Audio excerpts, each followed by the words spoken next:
Welcome to Mixed Vibes, where we take a deeper look at all things holistic and healing. Before we start, please take a moment to subscribe to our channel. Welcome to Mixed Vibes, where we take a deeper look into all things holistic and healing to remove the mysticism. I'm Maurice Carroll. And I'm Janice B. And before we start, please take a moment to like this video, share the link with your friends, and make sure you subscribe to our channel, The Healing Flame Collective. And today's episode, what we're going to talk about is why we are here. Why are we doing this podcast? What is our story? What is the Healing Flame Collective? And you're going to hear about our personal journeys and get a closer look to where we are. We're going to answer all your questions without you even asking them. Right. But before we do that, what we're going to do is take a look at the crystal of the day. Ta-da! The crystal of the day is Septarian. Ooh, my favorite. I'm going to have you hold that. Thank you. Yes. Septarian is one of my favorite stones. You can see it's got 3 different colors in it. It's actually called a nodule. It's formed by volcanic rock. It's a concretion, which means the volcanic rock formed it into the ground and it all came together and melded together. This is the beautiful tumbled version of it. When you see it right out of the ground, it's not as exciting. This is more exciting. Look at this one. The great thing about Septarian, is it combines 3 elements. So it's aragonite, calcite, and limestone all together. And it really works with the whole lower chakra area. So we're talking about the yellow for the solar plexus, and the darker stones are generally root chakra, sacral chakra. It's not really sacral, but it does kind of blend in that whole area. So we're talking about powerful earth protection, grounding of your physical body, your emotional body, your mental state. It works all together with that. The very interesting thing about Septarian, and one of the most important properties of it, is kind of unusual for a stone of that color, is that it's a communication stone. So it really, the great thing about it is allows you to be heard by your audience. It's good for speakers, for teachers, for Reiki teachers. And it allows your message to get across to a big group. And I thought that was kind of an interesting stone to start with, and that's one of our favorites. So this is the stone of the day today. It's also called dragon stone. People get it confused with dragon's blood jasper, but that's not the same thing. It's a dragon stone, and it's one that we use a lot for past life work as well. It works really good with those. Yeah, one of the strengths for me is with the communication. That's how I use it, and it brought a lot of energy to me and made me a little bit more confident when I had it. And it was like I could really feel the difference when I didn't have it, and then when I did have it, it's like, whoa, okay, yeah, I can do this. I think that's what makes it a good communication stone, because normally communication stones are blue for the throat chakra. Everybody thinks everything is blue with the throat. Right. But I think because it grounds you and protects you and gives you that confidence with the calcite, the yellow calcite, you're more confident and you are received better when you're teaching. We always have these out when we're teaching Reiki. So this is the stone of the day, Septarian. Get you one. Right. Get you several. It's a very important stone to have, yes. All right, so let's get into our topic a little bit. Let's get into it a little bit. Let's do it. So some people who may know of us, may have come to know us from the Healing Flame Collective, and those who aren't familiar with the Healing Flame Collective might be like, well, what is that? And I think we should maybe kind of talk about what the group is first, because I know like a lot of people hear the Healing Flame Collective and they think that, okay, well, maybe it's something I can join. I'm aligned. I have my chakras, I think that was the first question we got was, can we join the Healing Flame Collective? Right. So I think we should talk about that a little bit, and then we can go into, who we are individually. Okay, definitely. I think one of the things about us is that a lot of people know us first through music, right, as a group or as an artist. Janice B and Maurice was my producer, and then they knew that I was a Reiki master, And then Maurice was a Reiki master. And I was Right. like, they're doing all the same things. What are they doing? But the Healing Flame Collective was really formed by bringing all of our worlds together. Right. Actually. So initially it was keeping it separate. You know, we're going to do these shows as Janice B. We're going to do these musical events, these live stage performances with cover songs. And then we're doing Reiki classes and festivals and workshops for that kind of thing. Classes. And then it was like, you know, it's really hard to keep this separate because this is who we are.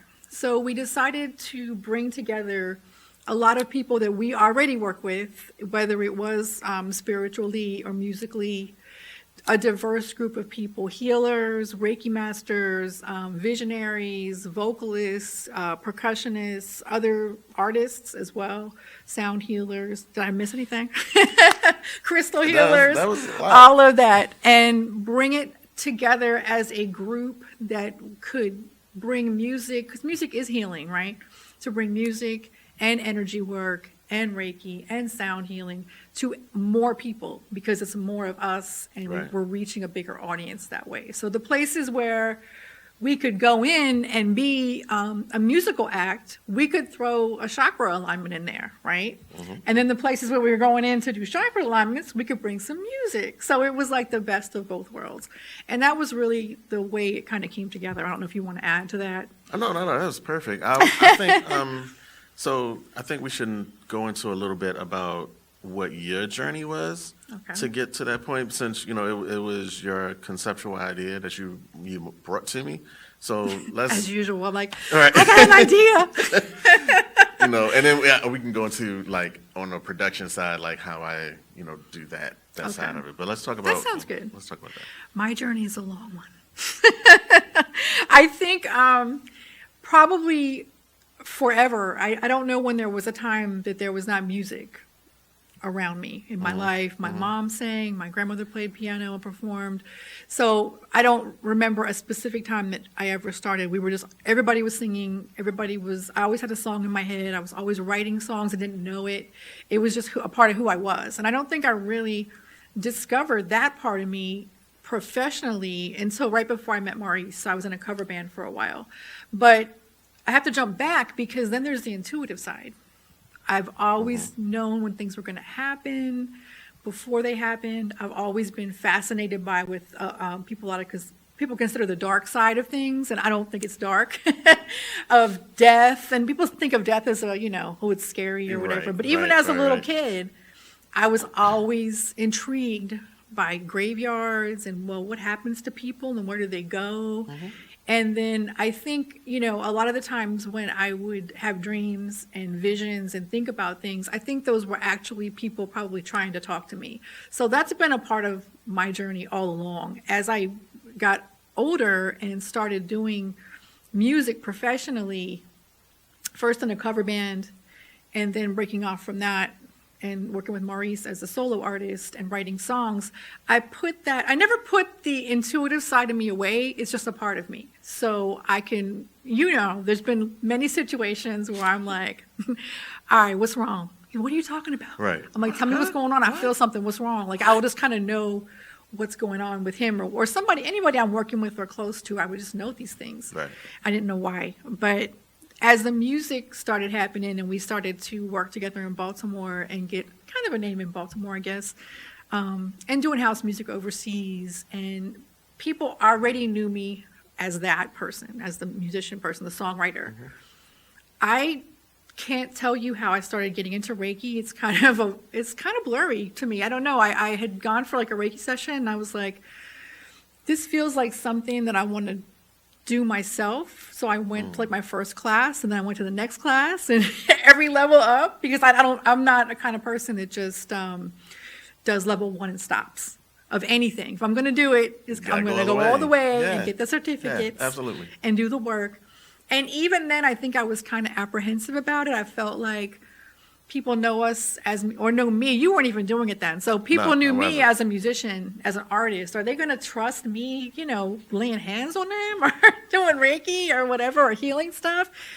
And I think it was really the opposite of what I thought. I thought it was going to be, they're not going to know me, they're not going to trust me, they're like, why is she all of a sudden a Reiki master? What's that? I think that it was the opposite, because they know that, we have integrity, I have integrity. I connected with people with music, I connected with songwriting. They already trusted me. So they already believed in the message I was putting out. And the Reiki was just another part of that. So I kind of think that it was all supposed to be together. I don't want to get too off topic, but then it really hasn't. The Healing Flame Collective has only been around for like 1.5 years now, right? Right. So we At this point. at this point, yes.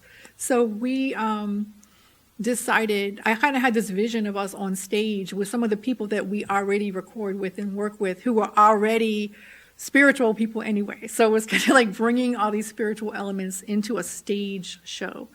What if we got up on stage, and it wasn't all about me, I'm kind of the front person, but every person added something, a diverse group of people. We already worked with a diverse group of people. It was just natural to fall in. Yep. And it's like everybody's journey started to kind of awaken. So like for me, when I started doing Reiki, everything changed. Everything about my whole life changed. Music changed me a lot. Doing it professionally changed me a lot, obviously, but I think the spiritual side, waking that up, and then, asking questions and doing our own healing, doing my own work on myself, that's always crucial, made me look at things differently. And that's when I said, let's bring everybody together. Right. Let's see who's on board with this. And Maurice was on board. I definitely was. I Yes. definitely was. Yeah.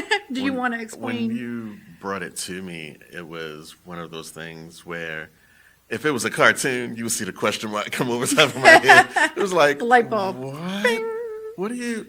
Okay, I'm in. I don't quite get it, but I'm in. Let's talk about it and let's see what happens. And with you it. were already doing Reiki at that point. So. And yeah. So I guess to get into my background to see kind of how this kind of meshed a little bit, my background is a little bit different. And A little bit. it's a little bit different. And I think that people that walk kind of the similar path that I did will kind of see me as a conduit and kind of see, okay, I kind of understand how he got there, and it won't seem so mystical and like, he went a totally different way. So let's rewind all the way back to the beginning. 4 years old. Oh my God. No, not Adam and Eve, but That was only 20 years ago. right. Well, for me, 15 years ago. So I started playing keyboards when I was 4 years old. Now, before anybody thinks, okay, well, 4 years old, your fingers can't even stretch that. Okay, fine. I understand that. But what really happened for me, I was able to start picking out melodies on the piano, and I could hear something. And as soon as I heard the melody, I could go to a piano and start, boom, and follow the melody, with one finger. That graduated me to doing 2 fingers and finding harmonies, and it built me up to a certain point where I was able to play with both hands. By age 11, I ended up in a place where a church hired me, and they said, okay, well, we're going to pay you to do this. And, I started there in church. I played there, and then what ended up happening after that, I played there for years in charge of choirs. And, in the church realm, you go to different churches and you play and you sing. And it ended up at a point where when I was in high school, my music teacher took a notice to the talent and said, okay, well, let's see how we can set this up. And basically what she did, a lot of people don't know the story, but what she did, she set me up and she made me come after school. And she said, well, I just want you to come after school and play in front of my friends. Okay, cool. I'll do that. Fine, no problem.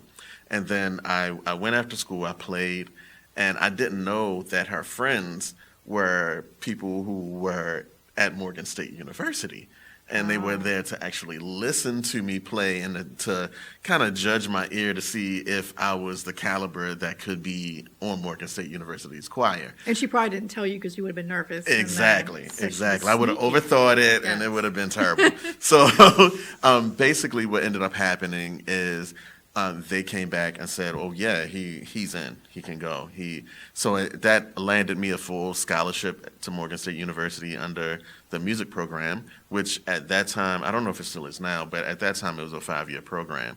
I went 4 years, moved from that, and I said, you know what? I want to make sure that I'm getting education in the I wanted to do audio engineering. I knew that I wanted to be in music. I knew that's what I wanted to do.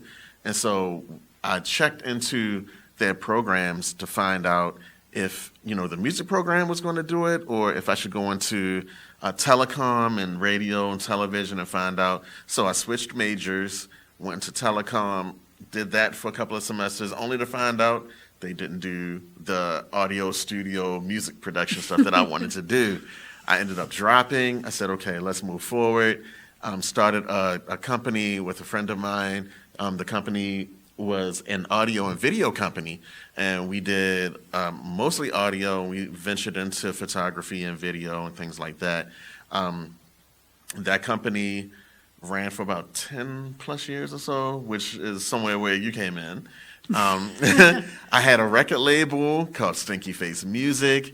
I was putting artists out. I was building artists and their repertoire and getting them to perform and getting them on the radio. And this is how you write a press kit, and this is a EPK, and this is your stage performance. This is how you do your rehearsals, and this is how you hire your musicians. This is a record. This is how you record, doing all of those things.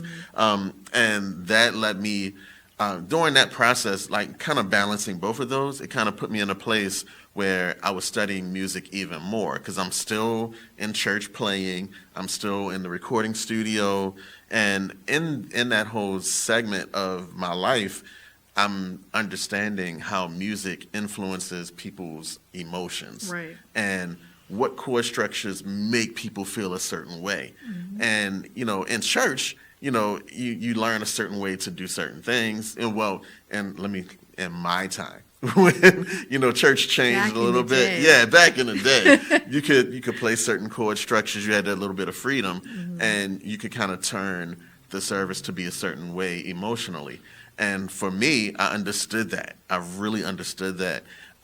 In the studio, I understood it to be something a little bit different, where, okay, well, what is the tempo? What key is the song in? What is the vibration of the song? Well, I want the song to be happy. I want it to be bright. I want people to feel uplifted. And, for me... What does this song remind you of? Right. And so for me, it was one of those things where I understood all of the things that took place to make the song feel that way and come across that way. So when the listener listened, they could say, oh, I do feel that.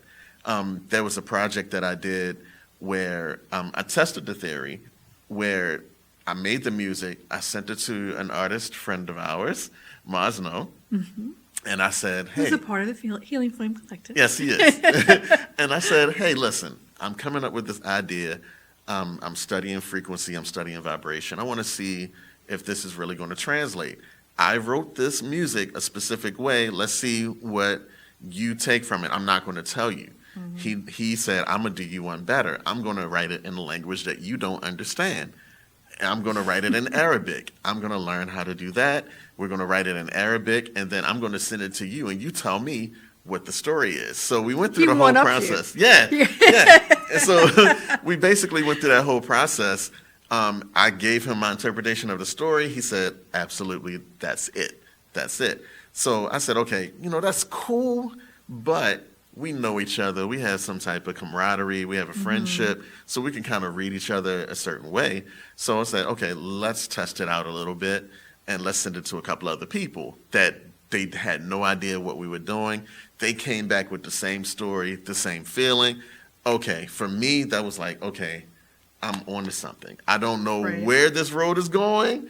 I like it, but I don't know where it's going. You know, you have the frequencies, you have the vibrations, you have the key structures, you have the tempos, you know, you have all of those things that influence how somebody feels a certain emotion from a song. Right. And so that led me into like just playing and tampering with different things. And somewhere in that mix, where It was like, here's Reiki. right, somewhere in that mix, I was like, okay, there's something more to that. And that's when you were kind of like, well, I'm doing Reiki, and I'm like, what Right. is Reiki? That's new to me. I don't know. Explain this to me. Oh, well, it's this and this and this. Okay, for me, you know, my eyebrow goes up. Okay, what is that? You know, and you know, I did the same thing, yeah, as you did. You know, because you were my Reiki master, and I kind of went through each class. You know, I was hesitant at first. I'm gonna be honest. I was hesitant at first. I said, well, I want to understand a little bit more before I jump all the way in because he's a book reader. So I am. if you give him a topic, he's going to research it Yes. thoroughly. Yes. Thoroughly. There's no like, hey, okay, let's try it. I don't know what it is. Yeah, No, he's nope. going to look it up and read all about it before he starts it. Right. With everything. Right, With everything. everything. And so I did. And it was one of those things where I was like, okay, this seems interesting. It doesn't seem like it's going to interfere with my process. Right. Let's go. And then I went through all of the levels of Reiki, became a Reiki master. You know, the Healing Flame Collective was born. And, you know, all of these different holistic practices were being brought to me. And I'm like, oh, I heard about that in passing. Yeah. Let's see, what is that about, really? Oh, I heard about that in passing. What is that really about? And going through all of that helped me be in a place where I could understand the religious perspectives of, you know, where I came from and what people believe. And it also helped me understand what people consider mysticism of the other holistic arts, you know, and I really feel blessed and gifted to be a conduit kind of, you know, between the two. You know what I mean? I think it's interesting that, well, you were always in music from the beginning. Right. I always had music, but I wasn't doing it professionally, right? So I had this whole career of complete other side of the brain, not creative, complete finance, customer service finance. I collect your bills and loans, and complete opposite from everything I was doing when I wasn't at work, right? So I was like, you know, the 9 to 5 is corporate America. And then everything else was creative. Everything else was creative. And I think a lot of people do that. A lot of people wanted to have a safe job, right? They want to. Yeah, and of yeah. course, That's I mean, stability, you have yeah. to eat. And you can't always eat off of your Reiki, you know, money that's coming in when you first start. But I think like the way our journeys kind of went together is interesting because I started working in the studio with Maurice, and I'd never been in a studio before, really, not a professional one. And it was all a whole new experience to me. But everything I do is based on how I feel. So you're like reading your books and everything. I go completely by how I feel. No matter what the book says, if it doesn't feel right to me, I'm not doing it. Period. So, you know, if I came into your studio that day and I was like, this guy has weird energy, well, not like weird in a bad way, I would have been like, nah, we would not be working together, right? But I'm not the kind of person that I research stuff, but I go first by how I feel, always. And I think that's kind of one of the reasons why we work together really well, because he's like, you know, in the book studying it, and I'm like, but it doesn't feel right. It's not right. Don't waste your So time. I'm like, well, why doesn't it feel right? Right, exactly. Well, the book says this. But I think, and I think we had this conversation with another interview we did together, where we've all are on this healing journey, our own individual healing journey. So there, you know, there's been a lot of bumps in the roads. We're making it sound like, oh, and then we did music, and then we're Reiki masters, and it's just great. There was a lot of turmoil in between that time frame of communicating, of other energies involved, of where we wanted to go, how it was going to work, all that, just in our own personal stuff. Because I think if you're going to work in the healing field, if you're going to work as an energy worker, as a Reiki master, healing touch, whatever you do, for me, first it was crystals. I kind of went into the crystal realm. And that, but again, it was just something I did. It wasn't something I was like, I'm a crystal healer. I never even thought about that as a title. I just like the crystals. But I think when you're going into that field, it shouldn't be seamless. It shouldn't be flawless. There should be areas where you step back Right. and do the healing work on yourself. And that should be everybody. Everybody who does healing work should be doing some, look in the mirror, Right. do some work on yourself. Why are we having these issues? Why is this not working out?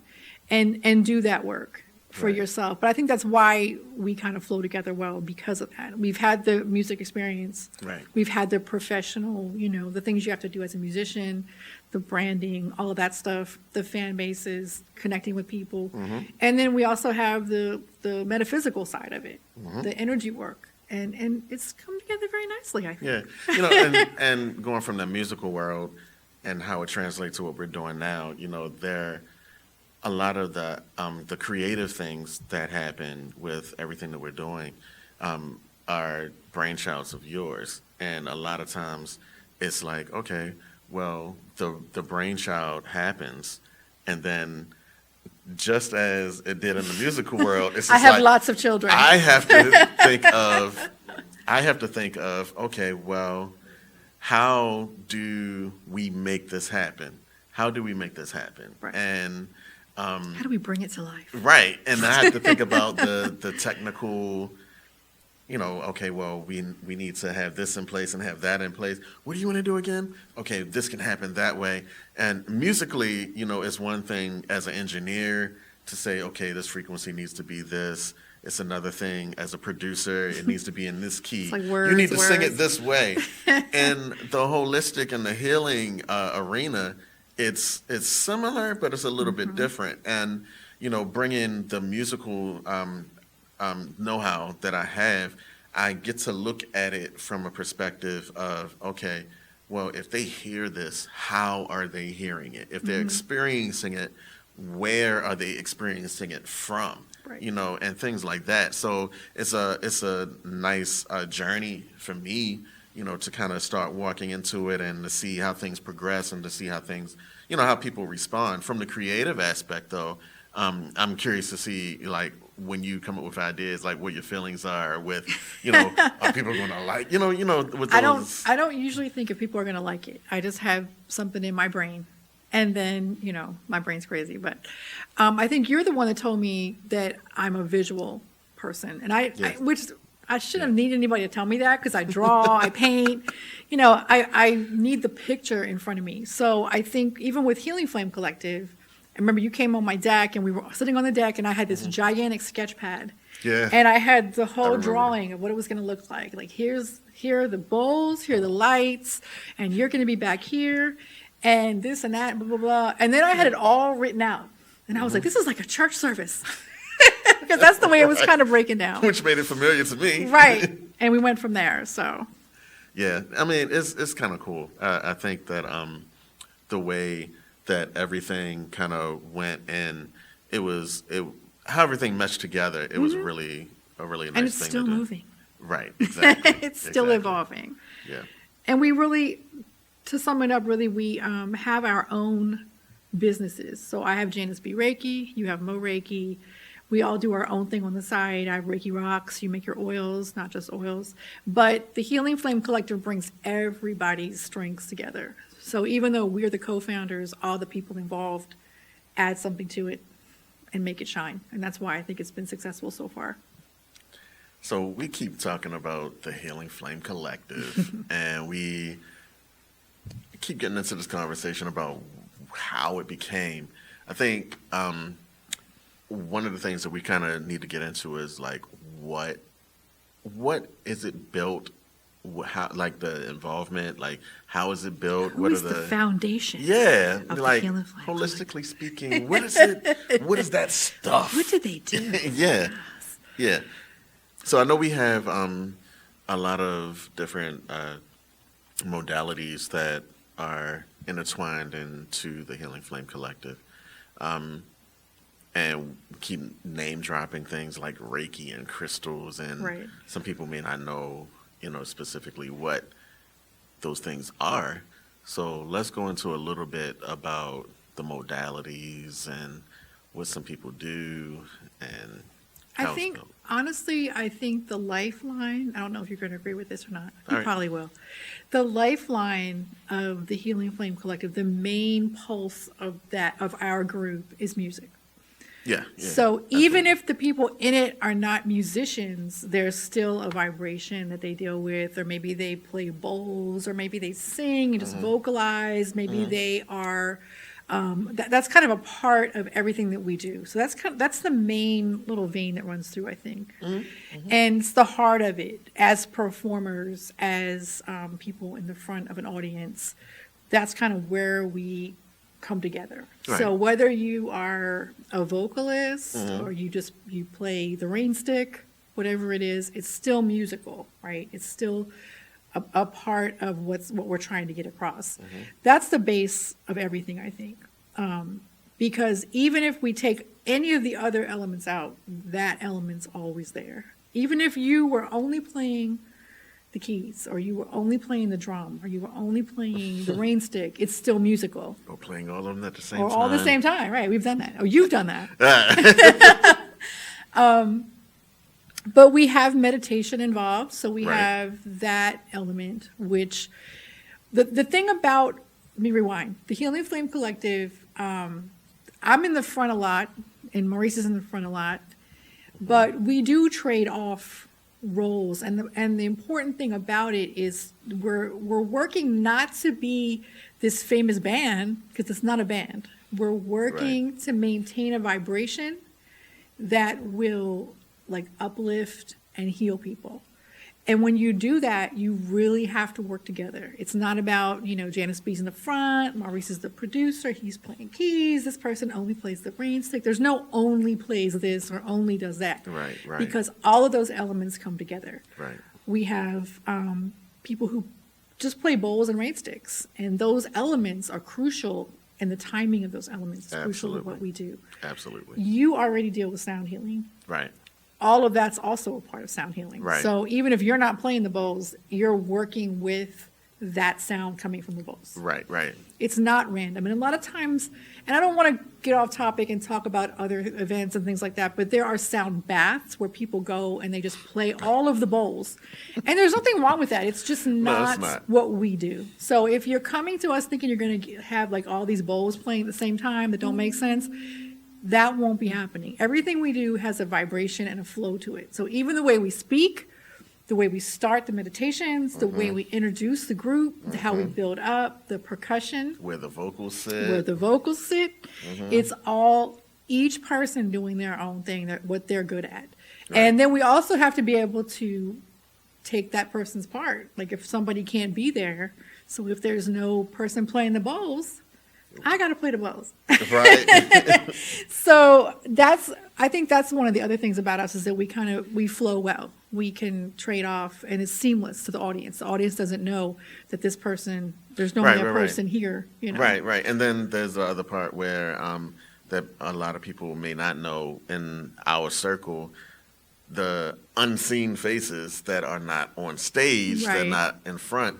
We still have people that are going through the audience and doing Reiki and sending Right. positive energy. Holding space. And holding Right. space. Yeah, all of those good things. Right. And so what we There's one right did- there. what we did with the Healing Flame Collective is to kind of make sure that we took care of the full circle of the healing modalities so that everybody can get the full experience, get the full energetic, positive energetic vibrations. Right. And where I know we do our thing a little bit differently than a lot of people, but I think one of the good things that we have is that our approach is real life approach. It's not the mystical, we're sitting crisscross applesauce and singing and saying mantras all the time, and we don't have any dark places. Right. It's not that. It's like the real life. Okay, I'm just learning what all of this stuff is. okay, then the Healing Flame Collective is who you need to come to and Right. see and experience, you Right. know? And we're all at different levels. So pretty much everybody in the group, whether they're on the stage or not, has some type of energy background. Right. So they might, even if it's not Reiki, there's a lot of Reiki masters in the group, but there are a lot of people, and music heals people. So if you're a musician and a songwriter, you do healing work. You do. You do energy work, whether you realize it or not. But I do think you're right. The story is real to people. They connect with us. All of our members do something different. Mm-hmm. Everybody can look at us and say, I connect with somebody in there. Right. I connect with Right. maybe the white lady in the front isn't something I'm used to, but look at all these people. Right. That's true. No, Or that's true. look at all these people. Oh, but there's a white lady in the front. So it just depends on where you're coming from. Right. But Right. there's something for everybody. And then you end up, hey, who's that super Afrocentric dude in the back? And, it's like, well, and just to kind of see the balance of Right. all of how everything like comes together, the different backgrounds. Everybody has, I won't say everybody, but a lot of people have different spiritual backgrounds. Yes. And we're all coming together for one thing. Right. It's something to be said with the energetic push that we have in the Healing Flame Collective, just for people to understand that the energy that we're pushing forward, the energy that we're promoting, it trumps. Oh, I hate why do you using say it that? right. Yay! It Bidens everything. So, but it just kind of it overshadows everything, every device that most people would have to kind of cause a division. Like everything that the Healing Flame We shut Collective it down. is, we cut it all the way out. Right. And it's just like, well, how are they interacting But- together? but- Her background, his background, his background, her back. How does that work? And it's really a testament to the cohesiveness of what the healing modalities are. Well, also, it's the integrity as well. So Yeah, absolutely. We're coming from a real place. Yeah. We're, like you said, we're not rolling up all dressed in white, namaste, with our gongs and stuff. And we may have a gong. I'm not saying we wouldn't have it, but I'm saying it's not a show. Right. It's not fake. So Right. what you're dealing with is real. We are very open and honest about our own personal journeys. Everyone in the group is like that. Right. I know that when we sat down to create the Healing Flame Collective, we discussed the fact that I wanted people to be able to take something away from it, to benefit them. So even if they weren't meditating, if we were doing like the Soul Light Journey, which is one of the first experiences we did live, if they weren't comfortable closing their eyes and meditating, they were still going to get the vibration. Even if they were just Right. standing there, they would just Right. feel the bowls and the music and the harmonies and the voices. So for them, it would just be like a show that made me feel really good. I don't know why. And other people were really closing their eyes and getting into it and being aligned. And honestly, I think one of the moments for me on stage that really validated everything that we do. Yep, I know where we're going. I don't know if you're going to notice one or not. I'm going to pull this one out of the back. We did Hun Fest. So we were on the stage of Hun Fest, right, in the middle of the city, with a bunch of Huns with their wigs, people drinking. It's crazy. Hun Fest is fun, but it's With definitely wigs it's and- definitely yeah. not your holistic environment normally. So it was just so happened that everybody on the stage, I was performing as Janice B, but we decided to incorporate some of the healing elements from the Healing Flame Collective. So we had all four of us are members of the Healing Flame Collective.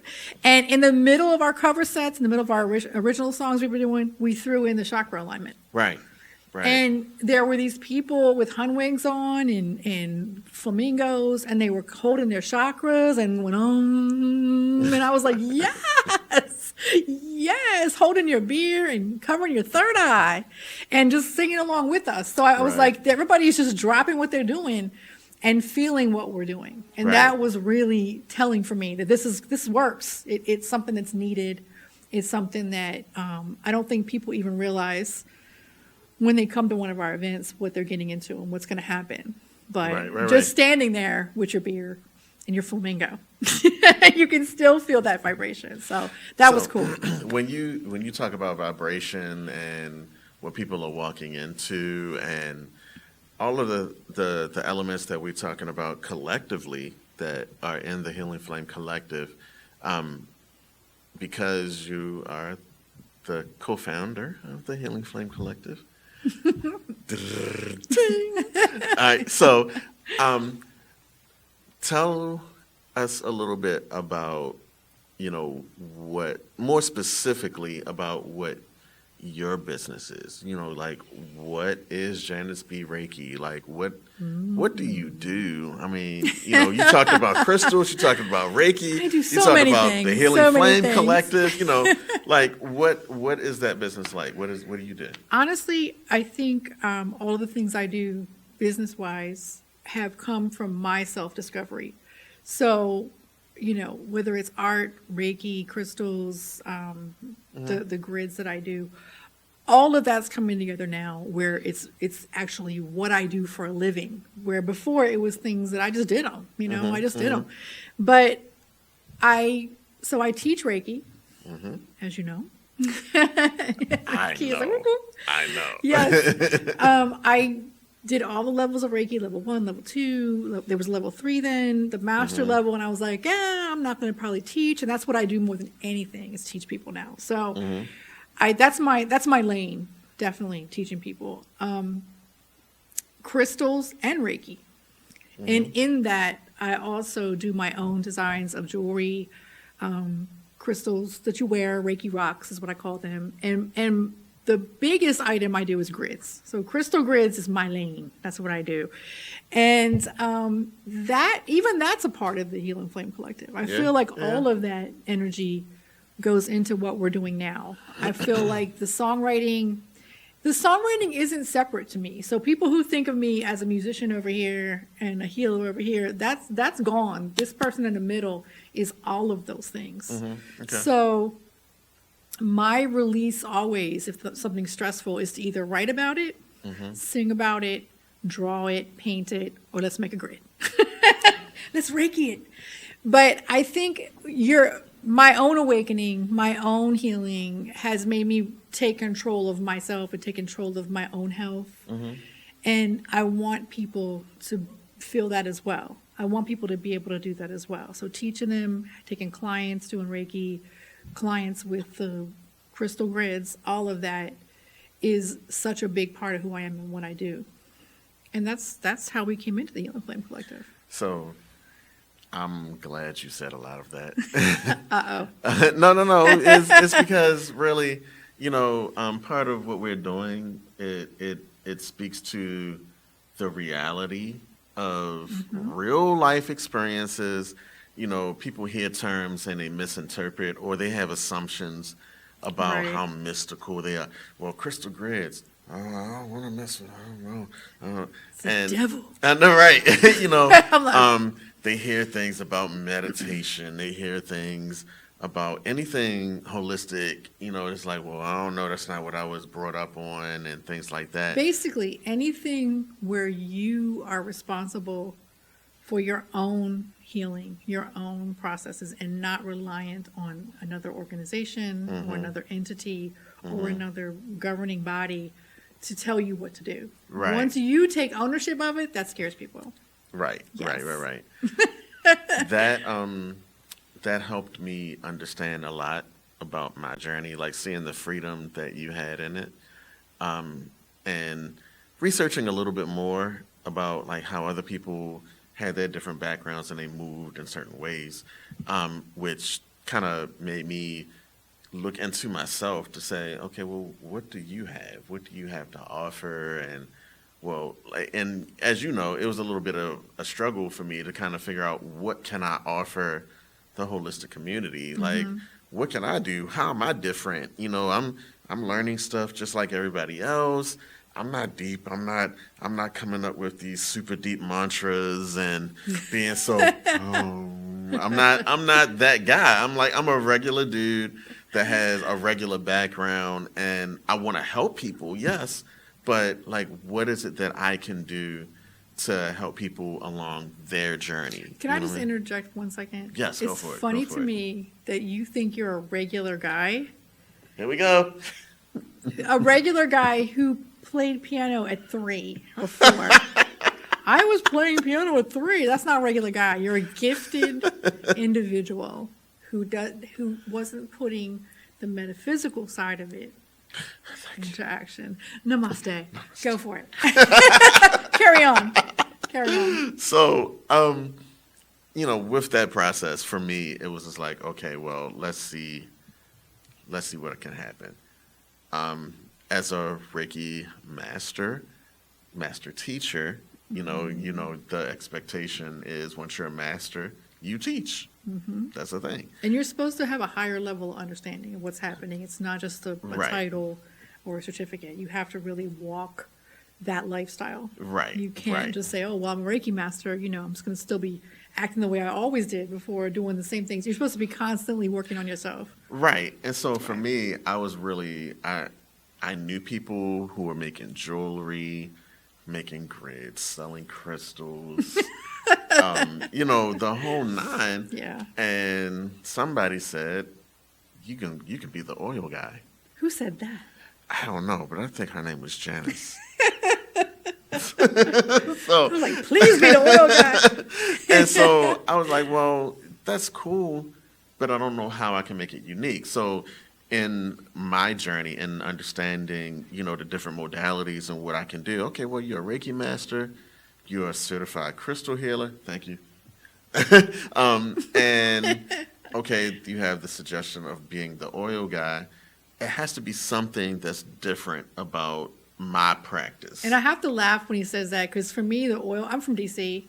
So the oil man in DC is the dude that walks around with the big white, either the cheeky Right. White shirt on. He's like, Right. you need some oils, brother? Got some oils, brother? That's the oil man to me. So Right, right. But go ahead. So I had to go into a mode where I was like, okay, well, what can I do? And then it was like, well, I know I like chakras. I know I want to help people with that energy flow. I know I want to do that. And so that kind of led me into understanding going into a realm, like you said, I always read books and research and stuff. So I wanted to kind of go into what smells, what aromas will help particular chakras. And so for outside of doing regular Reiki practices and doing my sessions and sound healing sessions, it was something else that was a little bit more practical Right. with the oils and coming up with my own oil blends and according to the chakras here Right. at this moment. I'm sure it's Right. gonna grow. It'll past evolve. That. Yeah, I'm sure it Yes. will. Right. And just understanding that, and it was like, okay, well, let me move into that. But with my practice, the sound healing element is one of the things that I do that makes my practice different from a lot of the people Right. that we are in circles with. And so, And a lot of the stuff you do is grounding work. yeah, Right. a lot of it, yeah. And that will take us to our next segment. Keep your balance. Yes, Do you want to tell us about keeping your balance, Maurice? I do. I do. So, keeping your balance. This segment, I'm really, really excited about because this is a segment where I think that the average person can walk away with something valuable, and it's not something that's so deep that you have to be so metaphysically engulfed in everything that's happening. These are everyday things that you can do. And balance is And- the key to everything, right? Yeah, So yeah. balancing, even if you're not doing metaphysical stuff, you can't do too much of this and too much of that. You want to kind of stay balanced in all things. And grounding, especially root chakra work, Right. is the basis of everything. Right. Your basic survival skills. Right. So that's one of the most important things you can do when you first start. Right. So today's version of that, keeping your balance, is going to be how to value yourself. You have to value yourself.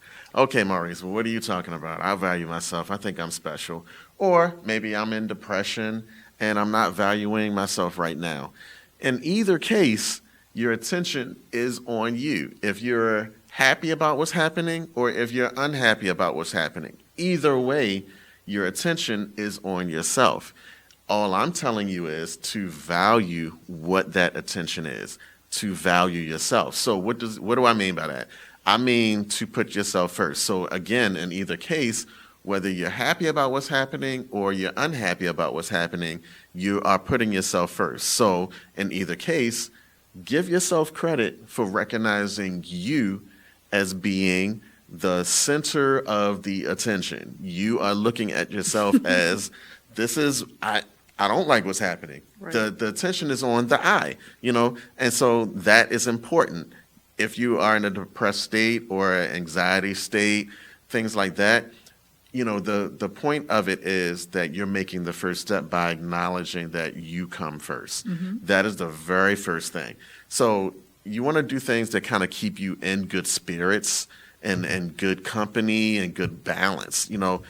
Recognizing things like taking a breath, recognizing things like The basic things of living. like things like just recognizing the smile of somebody, like going into those things, those things take you out of yourself and make you kind of perceive, oh, what's going on around me.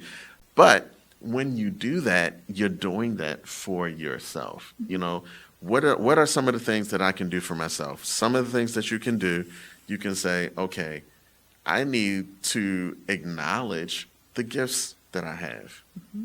I need to acknowledge my contribution to my society, my world, my environment. You need to really get into that place where even if something simple, very, very simple, I just make sure that I just speak to everybody. Mm-hmm. I just say hi. Or even if you don't say hi, I just make eye contact with everybody. Like, give yourself the credit for the little things that you do.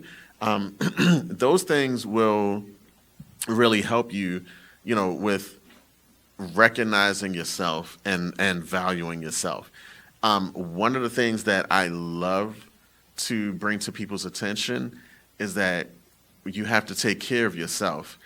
And if you don't, then you're not going to be around to be able to do or take care of the contributions that you want to take care of. It's like when they talk about the comparison of when you're on an airplane, you put your mask on first before you help someone else. Right, You have to exactly put your oxygen that, mask. If exactly you're not that. breathing, ain't nobody breathing. Exactly, So you have to make sure exactly, you're exactly. okay before you can help other people. Right. Right. So another point to this balance of valuing yourself is this. A lot of us, we have a tendency to kind of criticize and we compare ourselves all the time. That's the worst thing ever. We criticize ourselves and then we look at what everybody else is doing, or What it appears like everybody else. or yeah, that too. Yeah. Or what it seems like somebody else is doing in your particular field. And the thing is, don't criticize yourself. Just do the best that you really can. Put in the effort that you can. And be grateful. And be grateful. That's it's definitely that. Recognize your uniqueness. So just because you see somebody else moving a certain way in a certain pattern, and say you're an actress or an actor, and you see another actor or actress moving in a certain pattern, their history is different than Right. yours. You have a certain path that you're walking, they have their path that they're walking. If you're a musician, if you're a hairdresser, no matter what it is that you that you are, you have to recognize that everybody has their own path. So it doesn't really make a lot of sense to criticize yourself based on what you see other people doing. Right. Dedicate yourself to yourself and build yourself up and kind of walk in the path of what that is. Okay, well, maybe I don't know what my career path is. Okay, cool. Get a hobby. If you don't have a hobby, get a hobby. Right. And put some time into your hobby. I like creating things. Okay, great. What do you like creating? How do you like creating them? Kind of go into those modes and be active in your hobby. Okay, well, Maurice, what else can I do? What else? I'm not a happy person. I don't have a really But career. that kind of comes back You to know what what I you mean? said before, because I think if you're still and you're breathing and you're just taking some time Right. to appreciate yourself, those things come up. If you're racing to compete with other people, you're not going to get anywhere. Right, right. So So, all in all, value yourself, trust yourself. Trust yourself. Be Intuition is a real thing. Be grateful for your past, be grateful for your future, and treat yourself. A lot of us don't take the time to treat ourselves to the things that we like. We kind of hope and wish somebody else is going to, give us what we want, and we kind of ice cream. Right. Right. And so, you have to treat yourself. If you know you like ice cream, okay, occasionally go get yourself some ice cream. So my all in all point is when you are valuing yourself, just take a moment to really do that, because why? You actually deserve it. You deserve it. And that's the basis of everything. So, we could go on. We could, but we won't. Stay tuned next time. But thank you guys so much for joining us for this episode of Mixed Vibes. For more information on the Healing Flame Collective, visit our website, www.thehealingflamecollective.com. You can also, of course, again, subscribe to our channel. Make sure you like the video, share it, talk about it. And also, if you want to send us an email, if you have any ideas or questions, or you want to see something on a certain episode, or you just want Maurice to give his input on something, email us at thehealingflamecollective@gmail.com.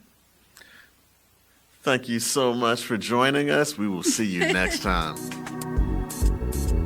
We hope you enjoyed this episode of Mixed Vibes. If you liked this episode, remember to subscribe to our channel. You can find us on social media at The Healing Flame Collective, and you can email us at thehealingflamecollective@gmail.com with your topic ideas. See you next time.